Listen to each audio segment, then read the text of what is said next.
The Prabhupada Connection. Memories. 58. Pioneering the Way Srila Prabhupada Impacts Mexico. Part 11. Srila Prabhupada Preaching in Mexico City's National University. After the successful preaching programs in Cuernavaca, Srila Prabhupada returned to Mexico City, where the devotees had more engagements lined up for him. The first would be at La Universidad Nacional Autónoma de Mexico, Mexico's national university. It was the country's biggest and most important. Srila Prabhupada emphasized preaching in universities all over the world, since the intelligent class of any country can be found there. And if intelligent people are given the opportunity to come in contact with the Krishna consciousness philosophy through the books that Srila Prabhupada presented, then upper class people would be pleased to listen to Srila Prabhupada. The intense preaching program was constantly engaging Srila Prabhupada outside the temple. In the early mornings he followed his usual schedule, but during the day it would vary.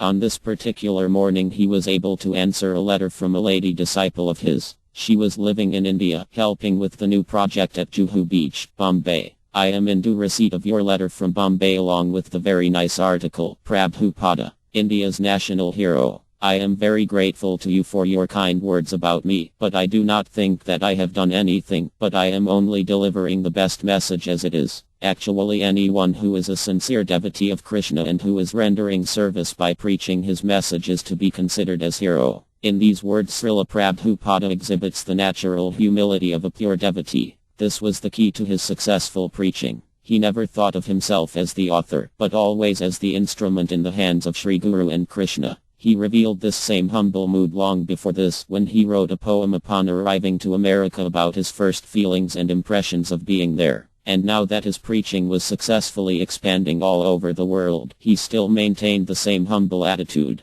The letter continued, "So you are all heroes of your country and your humanity." Hero means someone who others want to follow as example of the best type of person. So you all become like that, perfect examples of Krishna consciousness heroes and heroines, and preach the message exactly as I have taught it to you, very seriously and being fully convinced, and others will automatically come forward and join us. We shall all be like one great army of heroes for Lord Chaitanya Mahaprabhu. Letter 6.06.72. After dictating this letter to his secretary Shyama Sundar Das, they prepared for their next program, which was to be in the university. Since their arrival, one of the places the devotees always visited when going out to chant in public was the National University, and they did so with great success. As the Sankirtan party danced through campus, many students joined in, chanting and dancing. Devotee. We would regularly visit the university, and were very well accepted by the students, who joined us, chanting and dancing without inhibitions or prejudice.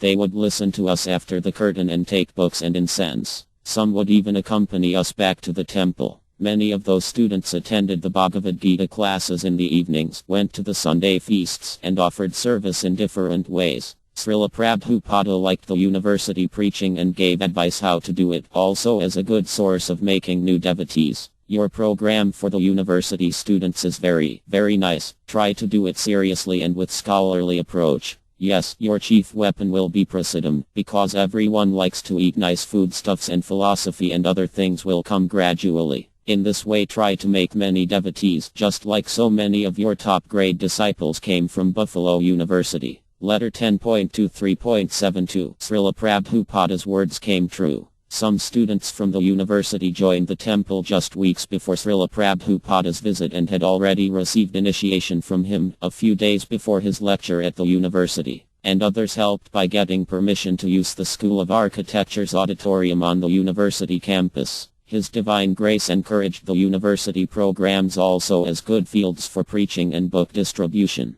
So Krishna will give you all intelligence how to push on this movement. Already you have a program for preaching at the university, and you should continue this program more and more. The universities are always good field for preaching and distribute our literatures also. So work very hard and just depend on Krishna, and surely you will be successful. Letter 09.25.71. Early in the morning on the day of the lecture, a group of devotees left for the university. On that day the Sankirtan group would be directly guided by Srila Prabhupada himself, the founder of the Hare Krishna movement. They brought with them a Vyasasana seat, placard with the Maha Mantra, instruments, and for the first time, Spanish books that Haridas presented to Srila Prabhupada the day before in Cuernavaca. The advanced party arrived and immediately headed to the auditorium where Srila Prabhupada would deliver a speech. In some parts of the university campus the saffron dress, the shaved heads, and the colorful saris of the ladies were already familiar. But in other sides of the same university campus they had hardly seen the devotees. That morning the devotees awoke the curiosity of many wanting to know what was going on, and what those garments meant. When the devotees arrived at the architecture school, a few radicals, sensing there was something religious, started to tease and jest at the devotees. When they saw the Vyasasana, which seemed like a throne, they make a lot of noises. In any case the devotees did not pay much attention to them and continued towards the auditorium. They reached the stage and placed the Vyasasana in the middle of it, and behind the Vyasasana, the Maha Mantra. Hare Krishna, Krishna Krishna, Hare Rama, Rama Rama, Hare. In this way no one could miss it. After some time Srila Prabhupada arrived along with his group, secretary, personal servant, swamis, and devotees. At that moment the noisy array of sounds made by the scandalous extremists intensified. To this, Srila Prabhupada not only carried on undisturbed, but the rumble of the curtains, mridangas, kartals, and the chanting of the Maha Mantra. Hare Krishna, Krishna Krishna, Hare Rama, Rama Rama, Hare intensified and muffled the extremists' incoherent rave. Srila Prabhupada began his lecture by explaining that Krishna consciousness is the highest form of education. He emphasized that a materialistic education simply promoted a civilization aimed blindly at sense pleasure and thus shared the basic quality of animal consciousness, and that by accepting such a concept of civilization one ran the risk of descending into lower species of life such as cats and dogs. Srila Prabhupada ended his lecture by allowing the students to ask questions. Nandana Das. During the question and answer period a student asked Srila Prabhupada if he could see God. Because of the searing nature of the question a silence of expectation followed and the audience became very attentive to Srila Prabhupada's answer. Srila Prabhupada, if I told you yes, would you believe me? He asked the student, to which the student answered yes. Srila Prabhupada then continued, yes, I can see God. Many mouths in the audience seemed to fall in surprise at the answer and the crowd's rustle echoed through the hall. We the devotees were of course very satisfied with this answer, to which he added, you can also see God if you so desire, and then he quoted a verse from Brahma Samhita. Primanyana Trita Bhakti Vilakanina Santa Sadeva Hridayasu Vilakanti Yam Siyama Sundaram Asintya Guna Svarupam Govindamadi Purusam Tam Aham Bhajami, explaining that to see God one must first have pure love for God, and only then can he be seen at every moment. Anantakarya Das. At Annam, Mexican National University, Srila Prabhupada conducted a standard preaching program including a lecture. Insofar as the audience consisted of students from the elite, educated upper class of Mexican society, every one of them spoke perfect English. Prabhupada's lecture was basic Bhagavad Gita, changing bodies, transmigration, etc. Pusta Krishna Das. Srila Prabhupada was explaining that human life was not meant for living like cats and dogs when a student got up and interrupted him, saying that he did not think that to be a dog was so bad. Srila Prabhupada then asked this student if he would like to be a dog in his next life, to which the student answered, sure, why not?